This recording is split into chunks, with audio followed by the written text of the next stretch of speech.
Pemirsa, saat ini saya sedang berada di salah satu lokasi penghasil songket Riau, dan saat ini saya akan mengajak Anda untuk melihat proses pembuatan songket Melayu Riau.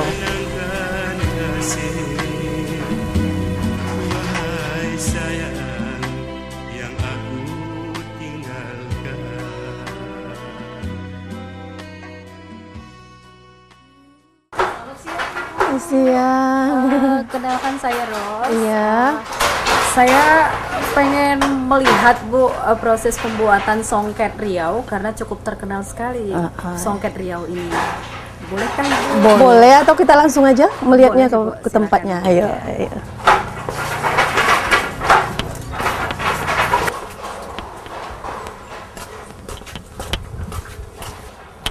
Ini loh Mbak, ini bahan yang pertama kita gunakan berupa benang. Benang yang masih dalam gumpalan. Dan setelah ini kita buka, kita namanya ini mengelos. Mengelos dan alat ini namanya alat pengelos atau penggumpal benang. Iya, setelah dikelos seperti ini, nanti kita menghasilkan sampai 80 atau 100 bombin, ini namanya bombin. Setelah kita menghasilkan jadi 80 apa 100 bombin, ini namanya bombin atau dalam gulungan, kita memasukkan ke dalam ini besi-besi yang udah ada seperti ini. Setelah itu kita putar, ada alat penggulung yang seperti dikerjakan adik ini, dan dengan benang sebanyak itu bisa menghasilkan ini sebanyak 20 lembar kain. 20 lembar kain atau sekitar 40 meter. 40 meter. Ini alatnya apa namanya Bu? Ini alatnya namanya alat hani, menghani. Menghani. Dan ini setelah dapat sekitar 1 meter, itu nanti ada lagi prosesnya masuknya ke boom. Maksudnya ke boom itu adalah gulungan besar yang bisa nanti dipindahkan ke tenun. Iya, ke gulungan tenun. Setelah proses ini apa lagi yang dilakukan Bu? Setelah ini nanti kita mencucuk ke gun. Mencucuk. Boleh kita lihat prosesnya? Boleh. Ini namanya Mbak, ini seperti ini. Ini Mbak, ini proses dari kita menghani yang sama-sama kita tengok tadi. Jadi kita menghasilkan ini namanya boom. Dari bisa kita hasilkan ini sekitar 40 meter. 40 meter. Iya, setelah kita dapat ini, kita masukkan ke gun namanya menyucuk.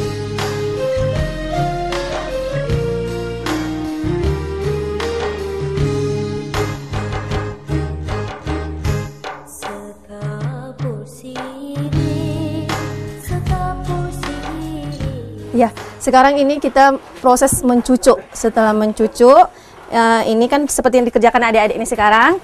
Kalau kita tengok ini kan semua benangnya sama. Tapi kalau diperhatikan dan kita teliti, ini dalam satu lubang ada 2 dan ada 1. Di bagian pinggir ini kita masukkannya 2 untuk pinggir kain supaya tidak pemutus. Oh, tidak terputus. Tapi dia cuma sekitar 2 cm. Oh, setelah 2 cm ini 1 semua, dan nanti 2 cm sebelah ujung sebelah sana. Iya. Dan setelah itu, dan ini ada namanya angkat 4.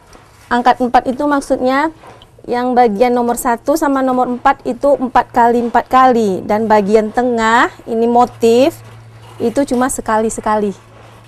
Jadi maknanya apa Bu? Itu maknanya supaya ini ada pembatas antara waktu mengambil motif, waktu itu nanti waktu proses membuat kain. Untuk kalau sekarang kita belum bisa menjelaskan, nanti soalnya pas menenun, pas waktu bertenun baru kita nampaknya. Dan setelah itu, setelah habis masuk ke gun, kita masuknya ke sisir. Ke sisir, ya ini sisirnya. Ini sisirnya, dan prosesnya seperti ini. Coba. Itu kalau masuk sisir, kalau masuk ke gun benangnya cuma selembar-selembar, tapi kalau ke sisir dia berpasangan. Berpasangan yang tadi, yang nomor 1 pasangannya nomor 4, yang nomor 2 pasangannya nomor 3. Jadi masuk sisir itu dia double gini, seperti ini. Coba masukin. Berarti yang pencucuk dari sebelah sini. Masuk sini. Ya, sini masuk.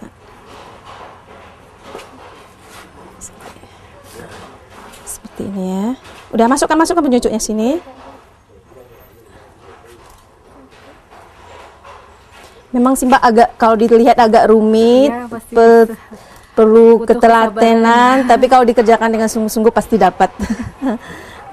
Tarik. Ini seperti ini. Dia dan ini tidak boleh terlewati satu pun tidak boleh terlewati. Kalau terlewati di hasil di kain itu kainnya jadi bolong. Tidak bagus. Jadi seperti bergaris dia. Jadi rusak. Bu, nanti sampai sepanjang sisir ini harus diisikan dengan benang-benang ini. Harus tidak boleh terlewati satu pun tidak boleh. Dengan pasangan-pasangan. Dengan tadi, pasangan-pasangan tadi, yang tadi nomor 1 dengan 4, yang 2 dengan 3. Selanjutnya Bu, kita bisa lihat Selanjutnya prosesnya. setelah kita masuk ke sisir, baru kita pasang ke alat tenunnya. Dipasang ke alat tenun.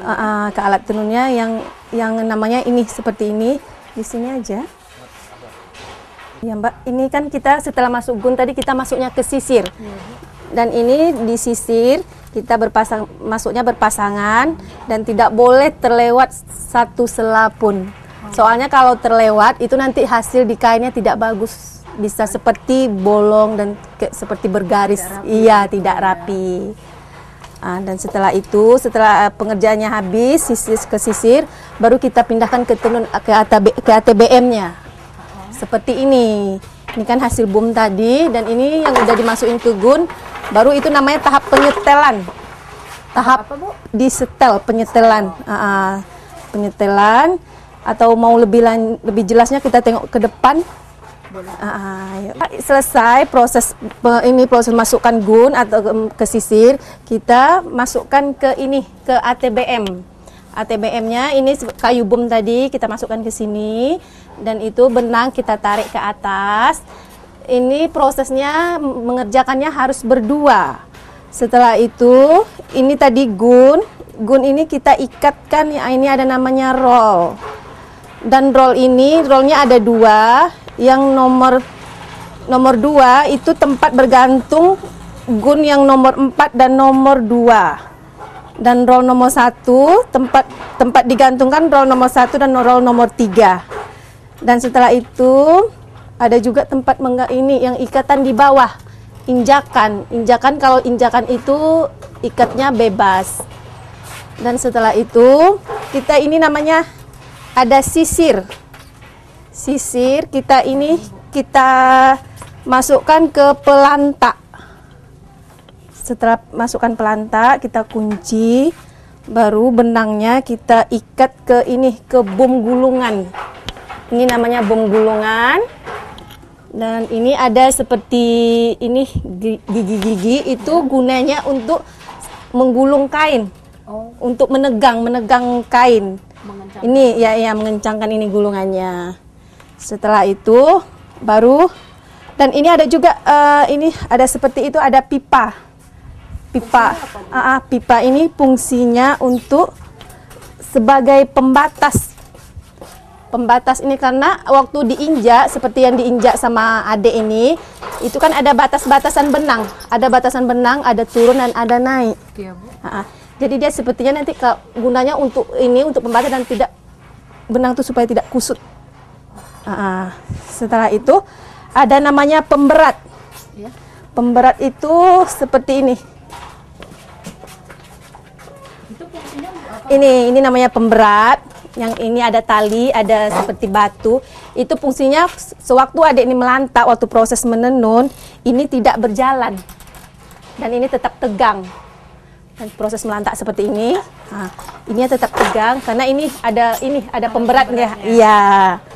Dan setelah itu setelah benangnya di proses penyetelan setelah selesai, baru kita menenun. Dan di pelanta itu ada juga namanya alat pickers. Iya, pickers itu gunanya untuk teropong, untuk tempat jalan teropong. Teropong itu apa, Bu? Teropong itu tempat benang palet seperti ini. Ini namanya teropong. Ini tempat palet. Palet itu tempat gulungan benang yang kita gunakan sewaktu bertenun. Seperti itu gunanya untuk benang pakan. Itu kalau di dalam benang ini sekarang, Bu, posisinya di mana, Bu? Posisi benangnya Iya. ini. Sekarang masukkan di sini. Yang untuk jadi bahan kain itu. bahan dasar. Karena di dalam tenun itu ada lungsi, ada pakan. Kalau lungsi itu ini benang yang terentang. Kalau pakan ini yang ada di dalam teropong. Ya, seandainya kita mau warnanya oranye, berarti oranye. Kalau seandainya mau hijau, jadi tukar-tukar benang itu di teropong sini. Ya. Setelah itu baru kalau udah selesai, berarti adiknya udah boleh bertenun. Iya. Kalau motifnya ini Bu, sekarang Bu motif apa? Motifnya sekarang adik ini lagi buat selendang. Kalau ini motifnya kotak-kotak siku-siku. Kalau ini ada tabur. Tabur ini, bunga tabur ini namanya bunga cengkeh. Iya, dan di dalam bertenun itu kan ada injakan. Iya. Injakan itu kan ada kiri, ada kanan, ada tengah. Iya. Sewaktu dia menginjak yang kanan, itu berarti teropongnya lewatnya arah ke kanan. Berarti kalau nginjaknya ke kiri, teropongnya arah ke kiri. Dan sewaktu dia mengambil motif, itu injakannya di tengah. Di tengah seperti ini. Nah, dan itu guna tadi pipa. Untuk ini ada pemisah benangnya, itu digunakan di pipa itu. Dan tadi sewaktu menyucuk kan ada tadi 1 lawannya 4. Di sini nanti baru nampaknya Mbak. Tapi kalau ini 1, 2, 3, 4. Kalau yang 2 kan ada tadi 4 sama 4. Kalau 1 sama 2 sama 3, 2 sama 3 berarti dia di tengah. Pas mengambil motif gunanya. Ini. Kalau di sini ada batas-batas untuk batas-batasnya. Untuk batas-batasnya. Jadi yang tadi kita ambil 4 ini dia Mbak. Berarti 1 sama 4. Kalau kita ngambilnya yang ini yang motif, ini 2 sama 3. Ini dia Mbak. Berarti saya mau tanya Bu, ini pada saat masuk benang yang ini benang pada emas, saat seperti bagaimana ya Bu? Saat ini waktu injakan kaki di tengah 2, waktu pas menenun, tapi pas posisi kaki diinjakan tengah. Iya. Bolehkah kita melihat yang ini lagi Bu, motif-motif di songket Riau? Boleh, boleh. Mungkin kita lebih ke depan aja karena di depan lebih banyak macam-macamnya.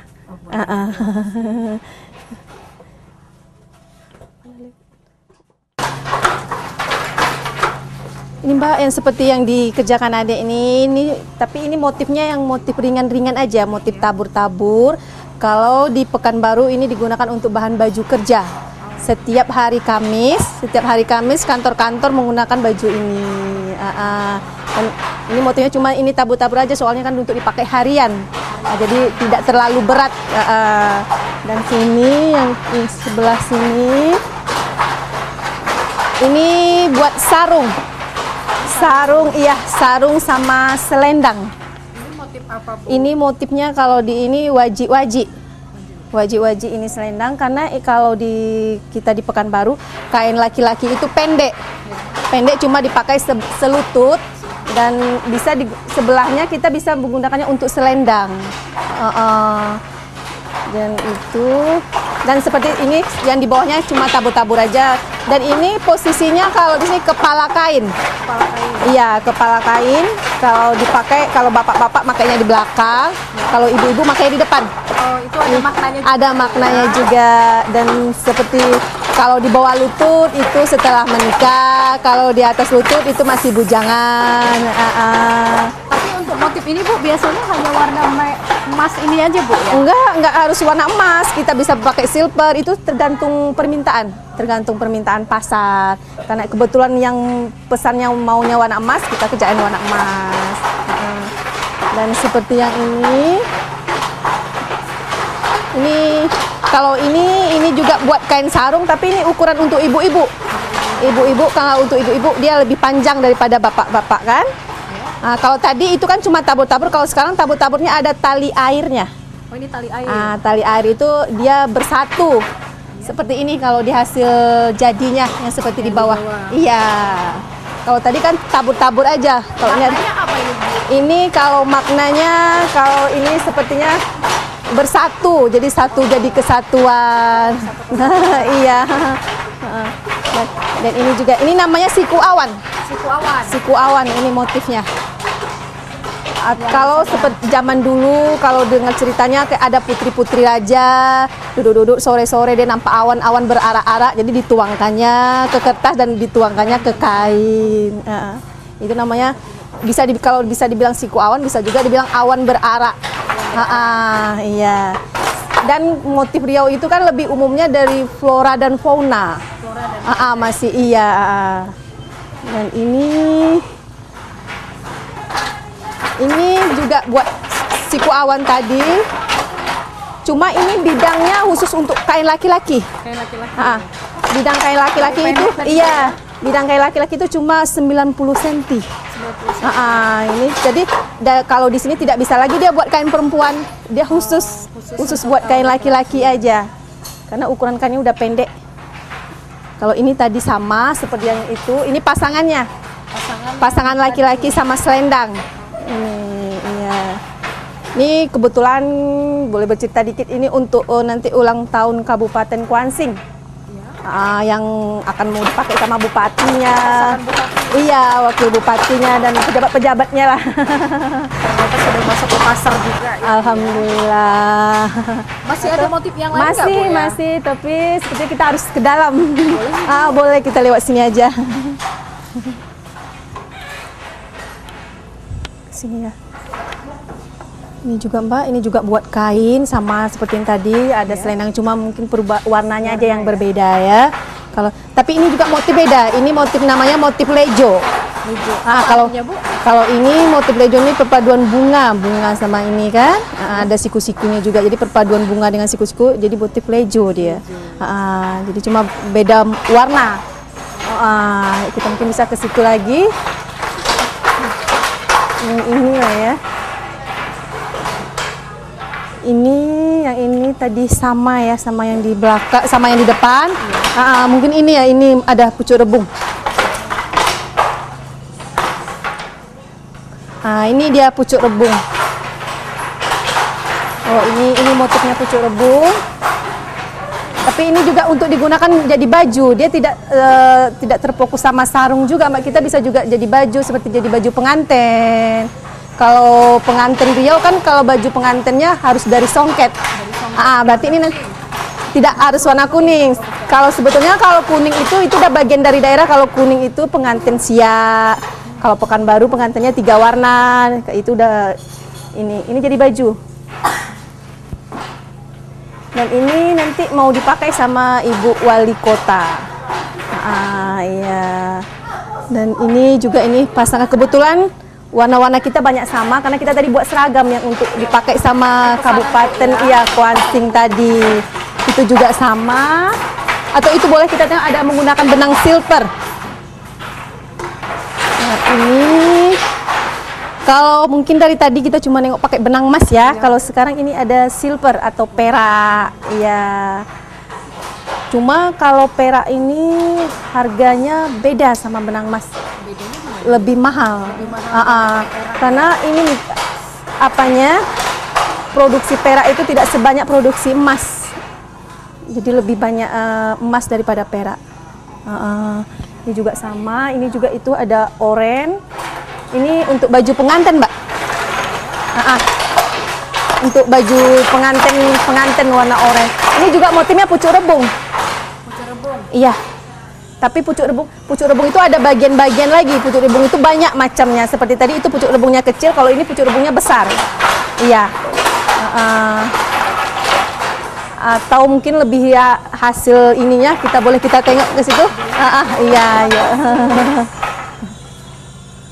Pemirsa, saat ini kita akan melihat proses pembuatan tenun dengan pucuk rebung. Ini dia Mbak, ini kebetulan lagi buat pucuk rebung. Dan ini injakan seperti tadi, kita kalau mengambil motif ada injakan di bawah 2, baru diambil motifnya dengan panduan.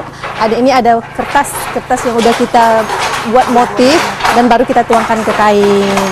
Dan ini motif tabur-tabur. Kalau motif di pinggirnya kita menggunakan coban. Kalau tabur-tabur itu berapa banyak jumlahnya, Bu? Kalau ini 4 lembar. 4 lembar dan dipotong sesuai dengan panjang, kalau sekitar setengah meter baru tadi dimasuk sama adik itu. Setelah dimasuk baru dilantak melantak. Nah, seperti ini. Dan itu tadi guna sisir dan pelantak untuk merapat. Dalam satu motif ini itu diambil dengan tiga kali dengan sama dia 3 kali. Baru ditukar lagi motif berikutnya. Baru ganti motif. Iya, jadi dalam satu jenis itu diambil 3 kali berulang-ulang, baru ditukar. Dan ya sesuai dengan motif yang udah ada di kertas. Terus ini Bu, proses yang ini tadi Ya, muat tabur. Muat tabur ini. Iya. Sebanyak berapa ukurannya supaya bisa dapat seperti ini? Ini kan atau sudah diatur seperti apa? Kenapa bisa sama rata sampai ke sana gitu? Itu udah diukur. Sudah diukur dia ada jarak-jaraknya tertentu, ke samping, ke atas ada jaraknya. Sesuai dengan permintaan juga. Kalau yang permintaannya maunya agak jarang, berarti jaraknya agak jauh. Kalau ini kebetulan permintaannya agak dekat-dekat taburnya, berarti agak rapat. Jadi sesuai permintaan. Oh, tidak ada Tidak harus, ya, tidak harus. ukuran-ukuran tertentu. Iya. Mungkin ini ya, atau lebih ini ya, kita nengok hasil yang jadinya. Boleh. Ayo kita ke depan.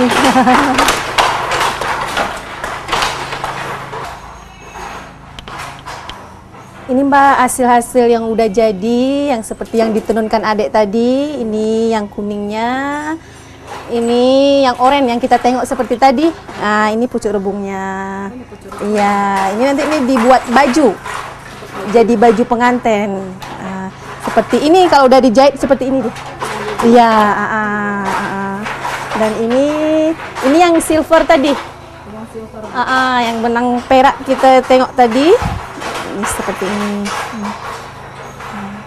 Dan iya, kalau ini kain bapak, dia lebih pendek, kain samping. Dan ini selendangnya. Kalau di sini sekarang selendang itu dikombinasi sama bordiran.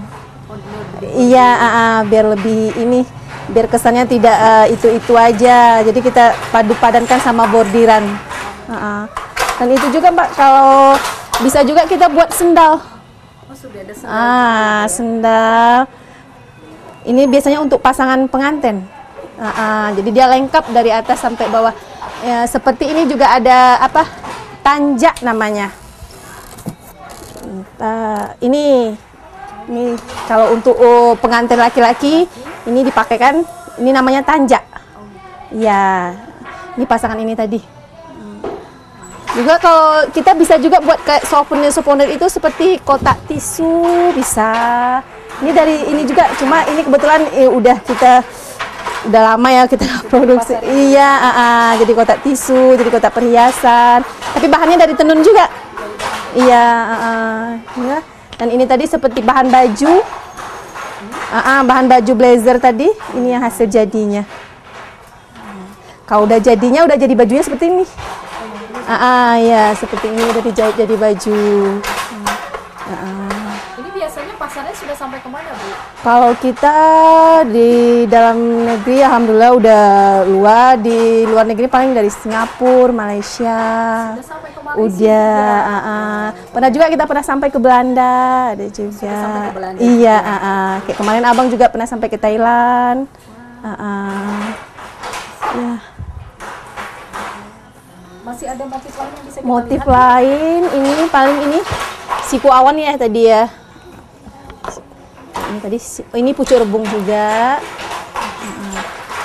Berarti sekarang itu kalau motif itu aja, cuma kombinasi warna yang lebih diperkaya. Padu padan warna. Iya. Pemirsa, demikian proses pembuatan songket Riau sebagai salah satu warisan budaya dari Bumi Lancang Kuning. Sampai bertemu kembali di program berikutnya. Saya terima kasih sama-sama. sudah mau berbagi dengan pemirsa di rumah, dan saya boleh pamit pulang. Terima kasih banyak Ibu.